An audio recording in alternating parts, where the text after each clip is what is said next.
Do you have a straw? While wine might be, in the words of Robert Louis Stevenson, bottled poetry, a lot of mystery seems to surround it. Here are 10 myths about the drink of the gods. 10. Age makes wine taste better. Today's wines are not produced to be sitting around. The reality is most wines are meant to be drunk immediately. Wine specialists state that 95% of the wine that's on the shelf right now is ready to drink right now. The period of time during which they are at peak is 1 to 2 years for white and as many as 4 years for red. 9. Red wine with meat, white wine with fish. Pairing wine and foods has less to do with color and more to do with the strength and volume of the flavors involved. Intense foods work well with intense wines. The rule of thumb when pairing is try to either match the flavors or counterbalance them. 8. European countries consume more wine than anywhere else. In 2013, for the first time, the United States surpassed France as the largest consumer of wine in the world. According to the International Organization of Vine and Wine, U.S. consumers bought 29.1 million hectoliters of wine in 2013, a rise of 0.5% in 2012, while French consumption fell nearly 7% to 28.1 million hectoliters. 7. Red wine is good for you. It has been said that consumption of resveratrol, an ingredient found in red wine, dark chocolate, and berries, has an anti-inflammatory benefit as many reduce the onset of heart disease and cancer. Johns Hopkins University School of Medicine researchers disagree.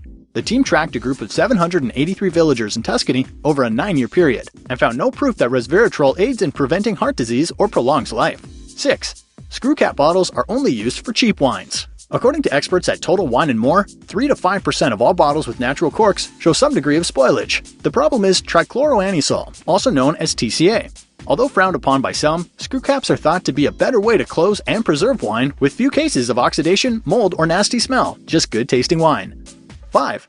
Red wine is more likely to cause headaches. Some believe the sulfites in red wine cause headaches, but doctors and scientists agree this is untrue. Many suggest the headaches are due to dehydration, so drink plenty of water when indulging in your favorite red or white. 4. Champagne should always be served in a flute. While they look nice, flutes actually hinder the taste of the wine.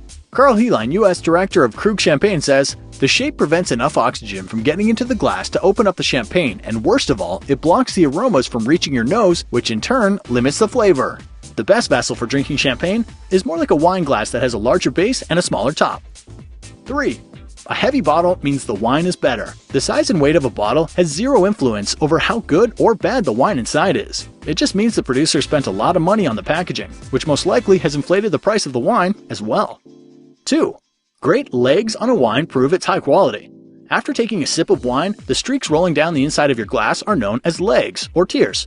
They don't indicate the quality of the wine, but instead show the wine's alcohol content. The higher the alcohol content, the thicker the legs. 1. The fruit describing how a wine tastes was used in making it. Many times the scent and taste of wine is compared to fruit other than grapes. Unless specifically noted on the label, wine is only made from grapes. We make this ourselves. It's elderberry wine. The notes sensed are created during fermentation and are not used as an ingredient. What do you think is the biggest myth about wine?